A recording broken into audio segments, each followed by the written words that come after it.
top 4 of YCS Utrecht, the 200th YCS. I'm here with Matthew Bell. Hey Luke, how you doing? I'm doing good. We managed to make it all the way to the top 4, and it's looking like a pretty cool top 4 to me. Yeah, it's a little bit more wider than I expected it, based on looking at the top 8. The Altergeist and the Burning Abyss player both managed to make it through, so that's Bodan on the other part of the top 4 bracket. And we have Burning Abyss in this one that we're going to be featuring in this round versus Sky Striker. So 2 Sky Strikers and 2 Outsider decks. Yeah, and Burning Abyss right now, for the whole tournament, not just for this player, was only sitting at about a 32% win rate over the course of the whole tournament. So, wow, not fortunate at all. Although saying that, the Burning Abyss player that we have now was played against the undefeated person in the whole tournament and just knocked him out, like OTK'd him twice in a row. Yeah, so I'm interested to see exactly what version is being played here of the Burning Abyss deck, whether it is similar to Tom Rose's version or with whether the Hydralander. The Hydralander one, or whether it's going to be something completely different that we've not even seen yet. Well, anything could happen. I guess we'll find out as the game goes on. Yeah, exactly. But the stats currently say Sky Striker are pretty good against Burning Abyss. Yeah, exactly. And yeah, even the Sky Striker Trickstar version, it's at 42%, so still not great. No, it's not favourable odds, but we can see what happens. It's on the big anniversary YCSs, it's usually something that wins, right? Yeah. So for the total win rates of all the decks, the top one still sits at Sky Striker Pure with a 64% win rate. If we have a look at where does Burning Abyss actually appear, at number 10 with a 47% win rate overall. That's 47%. We've seen quite a few players make it into a top cut. So there seems to be the few people that are on it that are doing really well, and then probably a lot of people that are on it that are not doing so well. Yeah, exactly. So in the top 5, we see the Pure Sky Striker at the top, Goki with 60%. That dropped actually. That's gone. Yeah. Gemini FDK still maintained a 57% win rate. We've not actually updated these for a number of rounds, so they may have gone out in the last round of Swiss. Yeah. Sky Striker Trickstar 57%, and then True Draco 52%, and then from there it just kind of tails off. Yeah. Okay. Well, how about we get into this? Yeah. And instead of having the numbers talk, we have the players handle that for us. Yeah. But first, let's have our commentators, Oliver Gurman and Tom Payne. Take it away, guys. Thank you, guys, and how dare you? How dare you calling Burning Abyss something weird, in fact.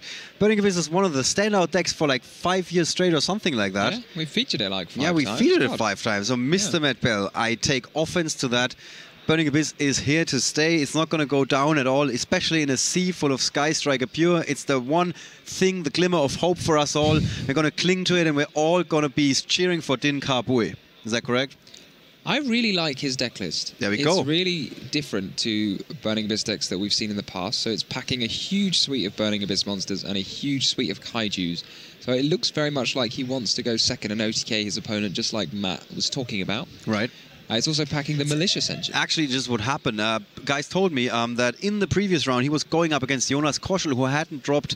Some people said a game. I'm not sure if that is the case. I think they said a match. Some people actually said a game. He hasn't dropped the game all weekend. I'm not sure if they were right, but Jonas Koschel had the run of his life, was undefeated all the way to the top 8, went up against Din Kabui and got 2-0 OTK'd in the first turn of Din in both of these games, actually. But interestingly enough...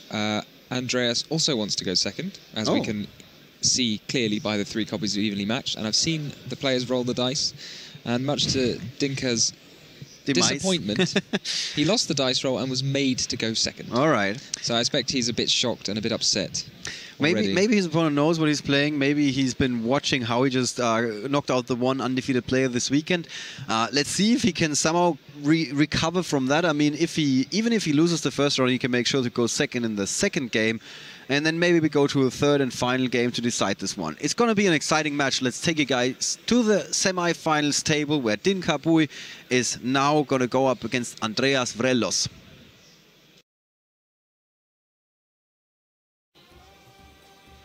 All right, so here we have them. Here's the handshake. We do see the dice, as you said, indicating that Din Kabui is forced to go first, basically. So, yeah, so to my mind, I think he's expecting to go second, considering he's running about 10 Kaijus. Maybe that's an exaggeration, but he's running almost one of every Kaiju. He is also running the Orbital Hydralander, which we saw in Tom Rose's deck, but it's a very different style of Burning Abyss deck. than we saw from Tom Rose. So it's running a huge package of Burning Abyss monsters. I assume just to explode onto the board, use a Gamma Seal or any other kaiju to shut down all the defensive options of the Sky Striker deck and try and OTK them. And then in Andreas' deck, we are seeing what looks to be the sort of standard Sky Striker deck with a bit of a twist in that he's got a couple of evenly matched. So he's set up to go second, but he's got all of our favourite anti-Sky Striker tech, being Twin Twisters, Shared Ride, and the evenly matched as well, I guess. Actually, I just got word that Andreas Vrelos is the winner of last year's YCS Rimini. I wasn't at that tournament, which is not... That doesn't happen that often. I don't miss too many of these. So credit where credit is due. We said at some point somebody is going to win this who's never won anything before, except maybe Boden Temnik. He's the other guy in the field who has won a large tournament. So that might be working in his favor here. Indeed. Can we get the hands up for the players? Yeah. I'm working on it. I just think the app is frozen. So interestingly, Dinka's chosen to mill 1, which is not actually something you see. No, from not the Burning very often. Abyss. I don't think I've seen a Burning Abyss player mill 1. Sometimes if you have 2 cards left in hand, then you mill 1. What? 2 cards left in the deck? Very possibly. Yeah. I don't know what the reason for that is, but it's presumably something that he has done before. He's not just trying it out for fun for the first time. And now the players appear to be discussing something, but I don't know what. No, I think they are actually being stopped by our tech crew for that very reason that you just pointed out, that the cards are not showing up. The cards aren't showing up. I mean, they could just play with their hands, face up towards the camera. And, yeah, I think we're going to... Sorry, completely missed that. You were making a pretty good joke, to be honest. I was so focused on the iPad in front of me trying to get it to work. Okay. So here we see the Beatrice being made more of an old-fashioned way. So we're used to seeing... He's trying to avoid milling Seer. Very possibly, but I don't know, because Seer might be in his hand. You never know. I don't know why he doesn't want to mill cards. I think the Burning Abyss does better when it mills more cards, but there's probably a reason for it, because he's in the top 4. And he probably knows what is in the top 4, yeah. So often players like to make a Link monster first, and end with the Burning Abyss not in the extra monster zone. The Beatrice not in the extra monster zone, but in this case, it is in the extra monster zone. And the benefit of that is he gets 2 materials rather than 1, assuming that it survives the whole turn. Yeah, we now see the cards that Andreas Vrelos was throwing into, so that's 50% success here. 50% success. We do see that evenly matched, and it's not actually going to do all that much against the one Beatrice, monster on the field. We talked about this before, yeah. I mean, Burning Abyss, all they want is Beatrice. All they need is Beatrice. Fixed it on their opponent's turn. Again, it wasn't me, but still. I mean, it's a bit out of date because it does say that. That's true. Now there's a Dante under the Beatrice. Is that what that means? Exactly. Oh, that's cool. Yeah. It lists the materials. That could be a bit of a disaster if he had like 2 XYZ monsters on the field and like 3 sets. They can list the materials. It's up to the guys operating that machine. Okay. And here's the hand. We got everything now. Ooh. So this is really lovely for Dinka because he can get sort of double action from the Beatrice now. Because Farfa is underneath the Beatrice being detached for the cost. And then he can use the effect. So the Farfa's being sent just for the cost of Beatrice. Yeah. And the Fiendish Rhino Warrior is being sent for the effect. And as always, there's a Laola wave going through the chat when they saw that Farfa is in the feature match. Farfa is in the feature match, so Farfa can banish the token now, and because it's a token, it doesn't actually end up coming back. Do you happen to know why he's the most popular card in the entire TCG? Do you not know? I'm not sure. Somebody said his first name is they're Chef. Talking about the YouTuber. Nobody does. Who goes by Farfa. The whole joke was that I wasn't aware of that. I didn't know now if you told me. In any event, so we see a very smart play here by Dinka Boy, which I hadn't seen or thought of before. But he sent Alec to the graveyard and used it to negate the effect of his Beatrice, which would prevent any possibilities of Andreas using Widow Anchor to steal the Beatrice later on in the turn. We've seen that with Tom Rose's match. He used Alec in a sort of... He used it in a chain in order to negate an effect, which is something I had seen before. Is it sneakier? I think this is... Well, I mean, I think it's possibly a bit sneakier than this, but this also works, and I think it's very cool. And it's not something that I had seen before. And it ensures that the Beatrice is going to survive the turn, because there isn't really a good way outside of Widow Anchor to get rid of it. And in fact, I think at this point, though, just using the Farfa on his opponent's token is going to be enough to put him in a very commanding position, because Andreas doesn't have any other way to get a Link monster on the field. Yeah, and actually he was like slightly shaking his head here. He wasn't very happy with that development here. So yeah, he did have the engage, but he went for the sort of riskier play of using engage to pick up. Just chuckling real quick with his shoulders. He's like, nah, tour guide, don't want to see that. Well, he knew the tour guide was there because it was searched last turn. Yeah. Yeah. It's a bit unimpressed or not happy. So we're now going to see Dinka making a reasonably large push, because you're not going to link away Beatrice unless you're making a large push, right? Yeah, I mean, we did say that his deck can be very explosive. Very explosive indeed. And the use of the... this is the advantage of the Burning Abyss deck not running any spells and traps, and all these people are packing all the spell and trap removal. Yeah. So I really like the malicious package, you know. Are we going to see him now completely unpacking now? Is he going to throw everything at the table but the kitchen sink? Almost. Almost. Is it going to be enough to do 8,000? Well, if there's a Boral Sword involved, then very often 8,000 is done. And it looks like Boral Sword is going to be involved. That does look like a Boral Sword to me. I'm going to make him a very weird compliment. I like the way he moves. It's like... You like the way he moves? Yeah, he's not like, moving very much. He's very, very confident the way he's like getting rid of the cards, bringing out a new card and everything. Well, I think he knows he's going to win this game.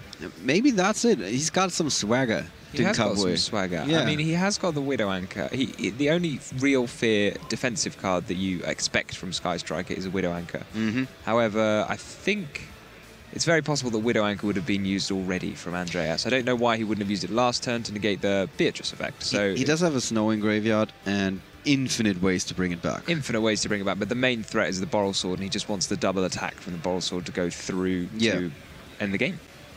And I think that is what's going to happen, because all we know is card face down is evenly matched. Yeah, it doesn't, in fact, doesn't no, help it's not you. evenly matched. What is his face down? Hornet Drones. It was Hornet Drone set off the multi-roll. Oh yeah, that's definitely game. Dinkapui doesn't 100% know that, or does he? No, it was set off the multi-roll, so he does know that. He doesn't know that yet, but he won't care, I guess. He's just going to go for it either way. He saw it set off the multi-roll. Oh, okay. So he knows what it is. Either way, he's got the Snow, he's got the Dante, he's got the Boral Sword Dragon. I see a big couple of damage points coming, basically flying in Andreas Rello's face. And I don't see him stopping that. So he can prevent one attack. Okay. Using the drones as a chump blocker, as it's sometimes called. This is what you usually do with that card, right? No, normally you make a Link monster. Thanks. Just checking. Yeah. Don't trust you. Not anymore. Well, last time I joked that you could use the Mind Crush on a... You joked that you could use the Mind Crush on the Widow Anchor. That wasn't a joke. That wasn't a joke. That was a prediction, and that happened. So... Who's laughing now? Who's laughing now? I know one anymore. I think they just... definitely not the player that was on the receiving end of that. Okay, Snow is coming back for the first time. We should have a Snow counter, really. Yeah, so Boral Sword being used now, so make life easier later. Yeah, so this is going to ensure the game for Dinka, because he can now force Hornet drones to be used now. Yeah. That's what he does.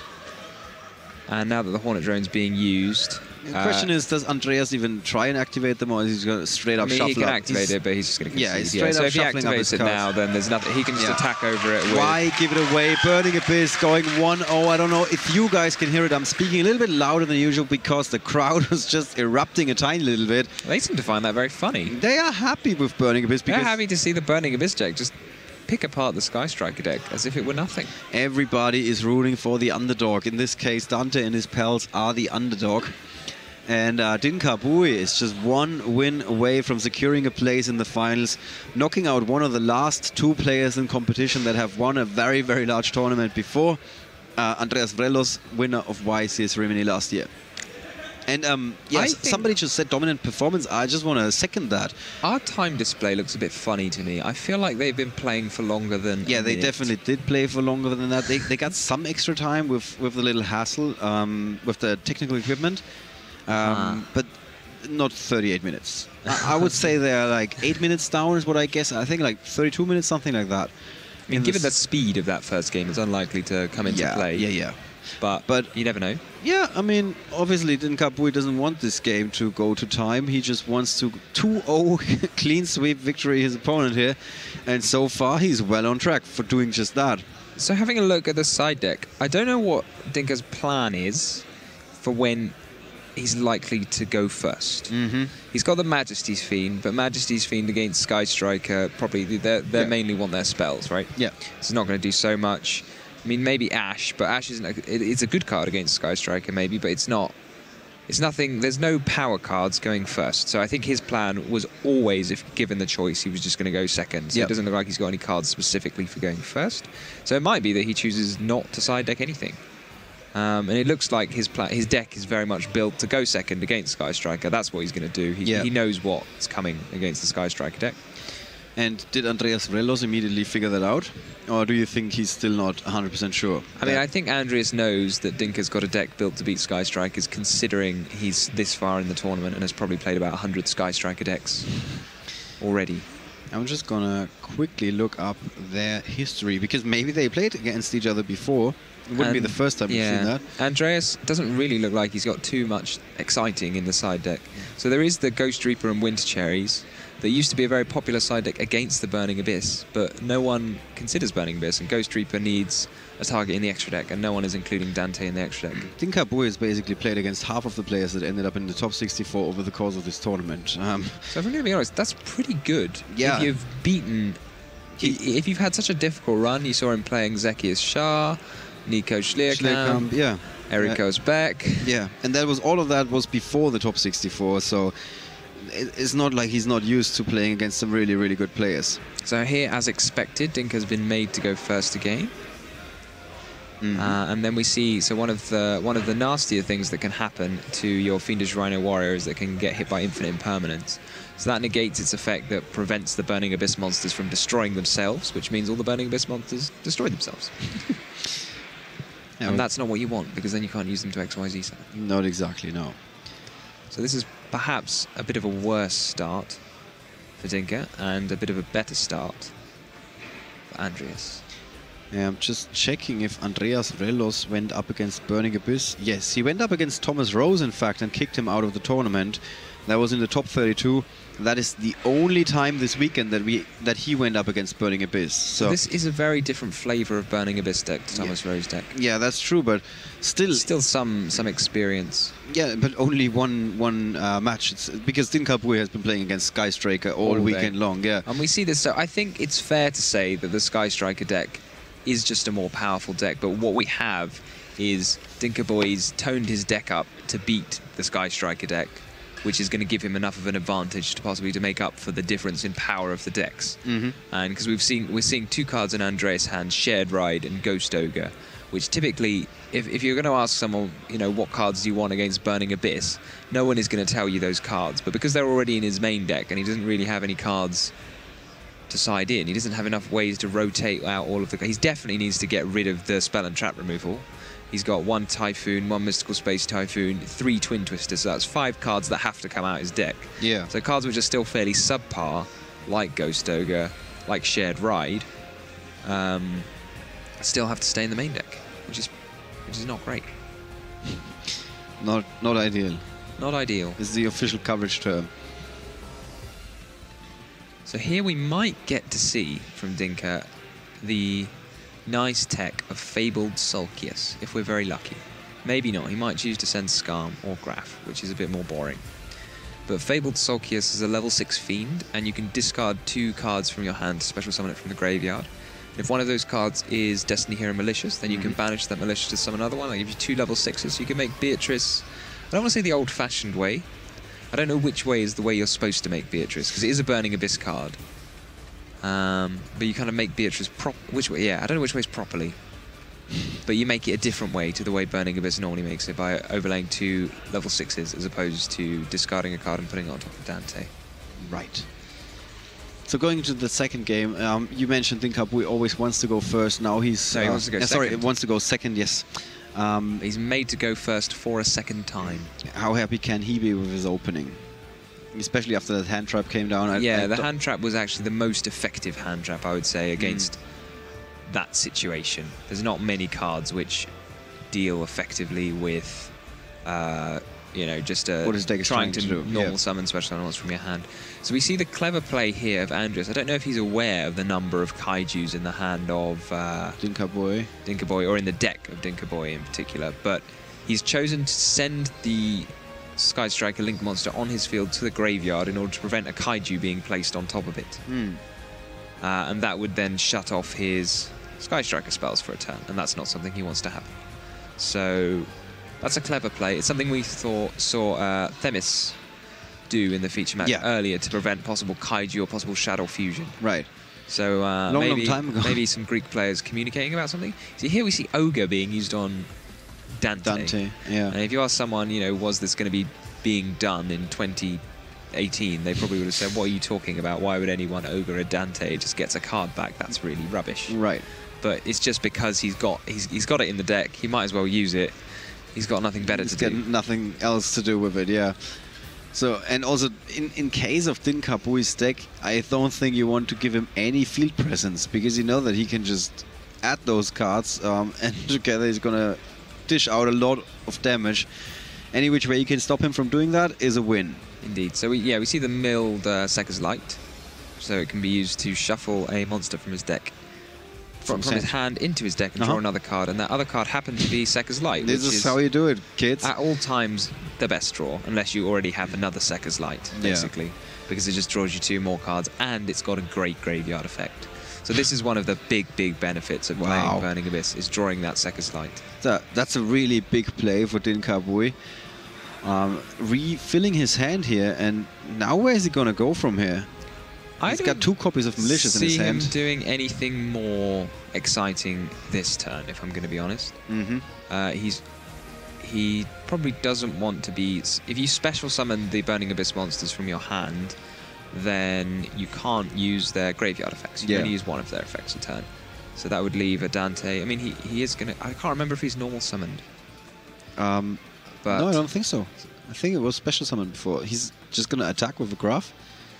Maybe he just special summoned the graph and attacked. Well, that works. Yeah.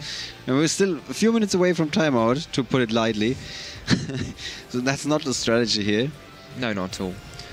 So you mentioned the 2 Malicious, but one of the other many upsides to Sekka's Light is it shuffles a card from your hand back into your deck, so you can actually get rid of one of those Maliciouses. Yeah, I was giving you that assist. I was just waiting for you to pick up the ball and score the goal. Yeah? You saw that one coming? Yeah, I did, actually. And then in overtime, you went for it. All right, well, we got it. We got there eventually. So what do you think Andrews is going to do now, then? Yeah, just let's check out his field again. He's got the Widow Anchor, Engage, Area 0. I learned over the course of this tournament that Engage is a really good card. Didn't you know that before? Yeah, I did. I just like to sell myself short, give you more credit. He doesn't have 3 spells in the graveyard yet, or at least just yet. I think he might have just put a third one. Yeah, that was the move. Pulling double duty there with that multi-roll, preventing anything being chained to his Engage and putting a 3rd spell in grave for the Engage. So the graph on the board is a fairly safe play, because normally your opponent, Sky Striker players, will deal with your monsters by taking them with Widow Anchor if they think it's an annoying monster to deal with. But Graph gets its effect no matter how it ends up in the graveyard. Exactly, yeah. Just wanted to end up in the graveyard and you're happy. And you mentioned earlier that Sky Striker is not dishing out tons of damage in one turn, usually. Oh yeah. Unless you place a lot of monsters in front of them that they can then take control of with the Widow Anchor.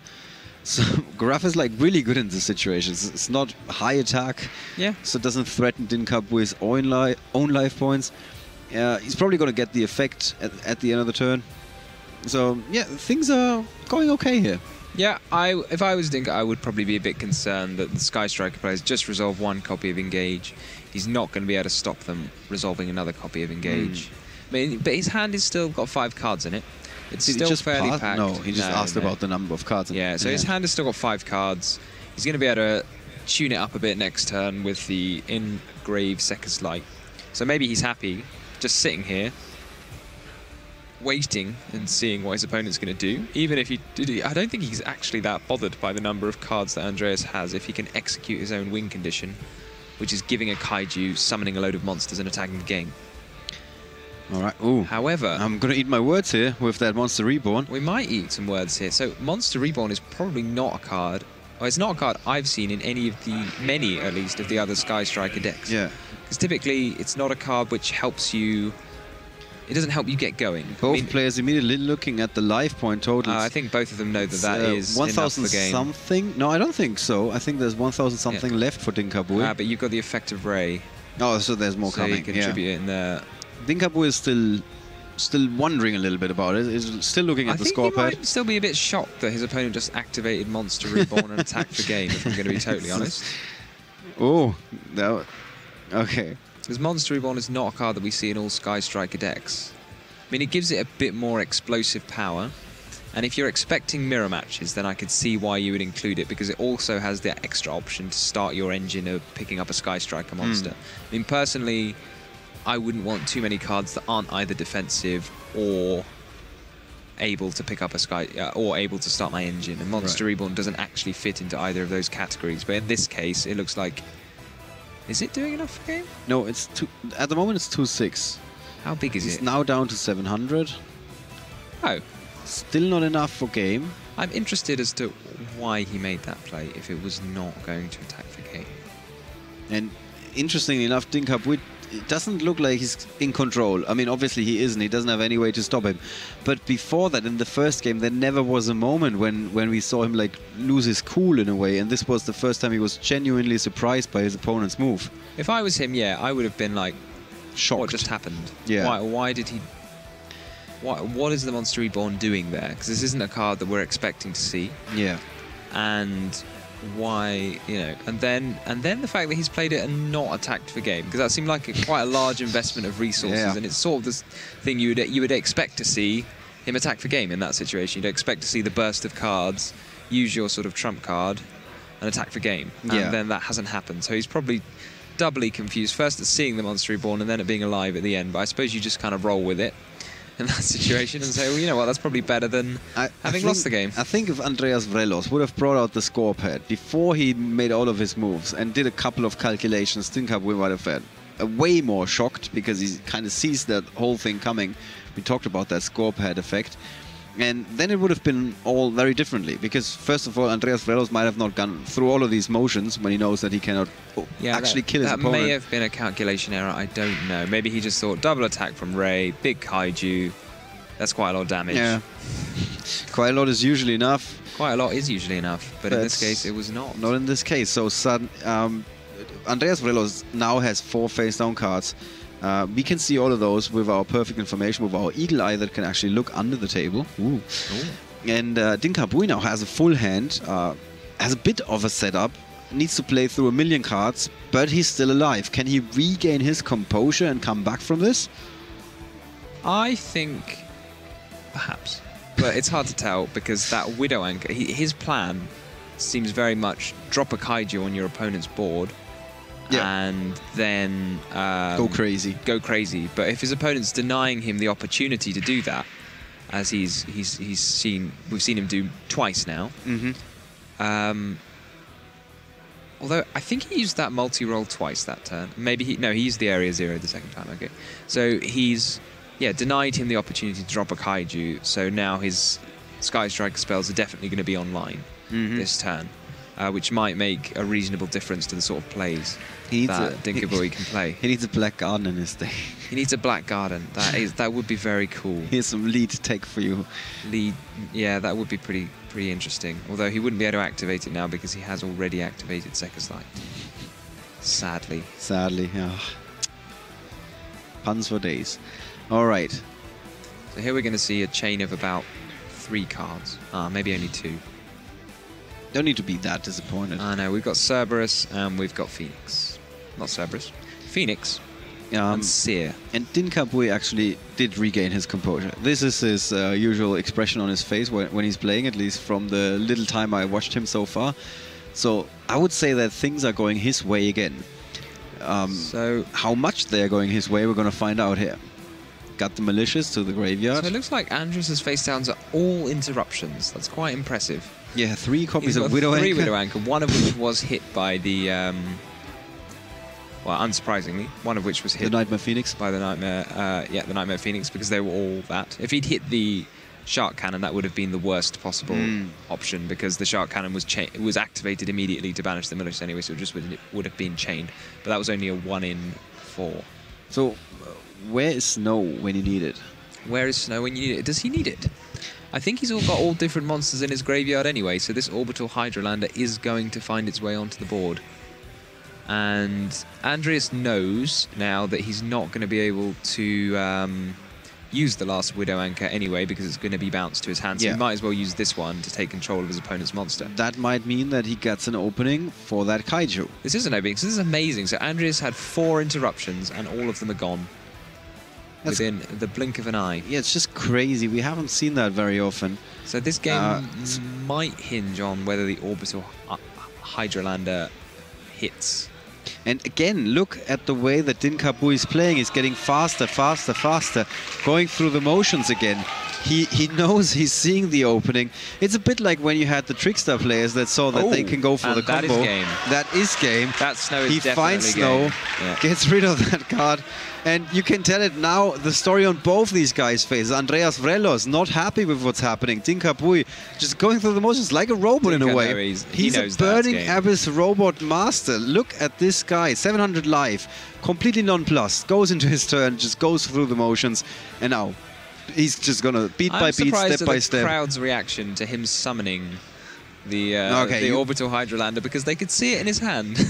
No. They are more excited if they see it on the field. They want to see it on the board. Yeah, nobody pays attention that to Snow is insane. So it's the people cannot read what's on the side, and they cannot hear us. So they're just going to wait for the artwork. And that is just game on the table. Yet another round of applause for Din Kabui, who's going to advance to the finals. Yeah, I'd say that's 8,000, but maybe we should check. Look at him. He's just, that's 8,000. I love he's going to put how even he's just more. Going through this. Boral Sword. Why do 8,000 when you can do like 20,000? I mean, he gets a free applause for every single summon, so he might as well take it. People are losing their... What a win. I getting up and screaming Dinkaboy for is him. the most nonplussed out of everyone here. Super. I love it. I absolutely love it. Look at this guy. I've never seen anybody destroy his opponent with that much. Are we going to see an expression here?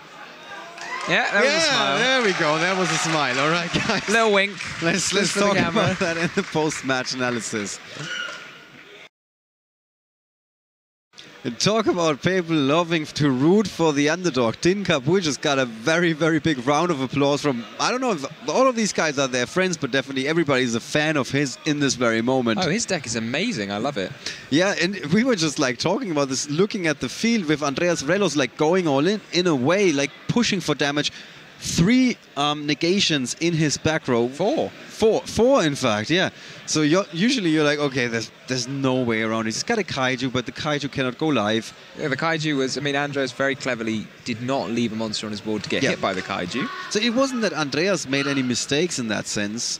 Didn't really give his opponent much of an opening. Yeah, I think he may have been a bit surprised when he activated that Monster Reborn and didn't manage to end the game on that turn, but I don't know if it was possible for him to have done that. So the one thing that we learned is you never want to open like the tiniest window of opportunity for Din Kabui. He's just going to take advantage of that, open that window. Especially not this very explosive Burning Abyss deck. Yeah, it just goes through, and I just heard the stories in telling that this is what he did to Jonas Koschel the round before, who went undefeated up until this point, and now I can see why. Yeah, that was the toned down version, right? Yeah. Yeah. Apparently it took him only 1 turn against Apparently, Jonas. yeah. So Din Kabui going into this finals, we did say that he hadn't won a larger event before, but it's very hard to not root for him. No, that was impressive. His opponent is either going to be Sahab Ali Shah or Nico Schlierkamp, is that correct? I thought it was Bowden. I thought we had Bowden in the finals. You might have just written it down wrong. Yeah, we might have... Oh yeah, Bowden won this one. If I'm going to be honest, I know who Dinka is rooting for. Because he has probably beaten about 20 Sky Striker decks. he probably wants another Sky Striker deck and not an Altergeist deck, which is known to be a bit of a nasty matchup for Burning Abyss. Definitely true, yeah. He's going to be rooting. He's basically going to be getting up and saying to the opponent of Poland, come on, guy, you can do it. Go Nico, go Nico. Yeah, go Nico. All right, so it's Nico Schlierkamp versus Boden Temnik in the other semi-finals. We don't know who won yet. Maybe the other guys know, because we're going to take you to them now. Luke and Matt, let's go. Thank you very much, Ollie. We don't know either. We've got some information that Nico won, but you're telling us that you got information that he lost. So, yeah, I think we need to... I guess it'll be a surprise to see who ends up in the finals, right? Now, yeah. Wow, that game, man. Those games were incredible. I tuned out after the start of the second game. I was like, oh, no, yeah, it's done. Let's wait for game 3. No, Dean Carbui, he had other plans. Dean Carbui, wow, just like... Game 1, you sort of saw the explosiveness of his deck. It was just like, the door was cracked open. He's like, oh, okay, so just Beatrice, draw. I'm going second. I want to go second. I have evenly matched. Oh, my opponent's only got 1 card. Okay, I'm not going to do it. I can't really do anything. He gets caught by the Alec on his own Beatrice. I was just going to say, tell us about that. Because we've seen a lot of... Every time we've seen the Burning Abyss deck, the Sky Striker deck has been taking the Beatrice with Widow Anchor and linking it away to efficiently get rid of it. Yeah. But the Alec, preventing it from actually shifting control, put a massive break into any kind of shenanigans that could happen. Yeah. What a play. And then Dinka just went, oh, next game. Yeah. It just runs straight into you. It's pretty clear that he's been playing this matchup all day, all yesterday, and that player's won him a bunch of games. Yeah, he definitely knows how to get to the magic numbers on his monsters. And it got a lot easier with things like Boral Sword Dragon as well. Yeah. Game 2, it looked like things were going bad. His hand at one point was pretty dreadful, and then he shuffles back 2 Mali, 3 Kaijus. And like he shuffles back one of the cards with his Sekka's Light. Finds another Sekka's Light. He's like, all right, we're back in business. Normal summon the Graph. He drew awful, didn't he, off those 2, though? Yeah, normal summons the Graph, gets through on 700 life points, and then finds a victory just from nothing. Yeah, amazing. Just literally created an art attack. Yeah, I think one of our judges just walked in front of the camera, but that's okay. It's okay. He didn't know any better. He didn't know any better. It's okay. It's getting late here. Well, we've got both of the finalists. I don't know who the other finalist is. We're going to figure it out. We do have them somewhere in the venue, and we're going to be right back with the finals of the 200th YCS here in Utrecht. Don't go away.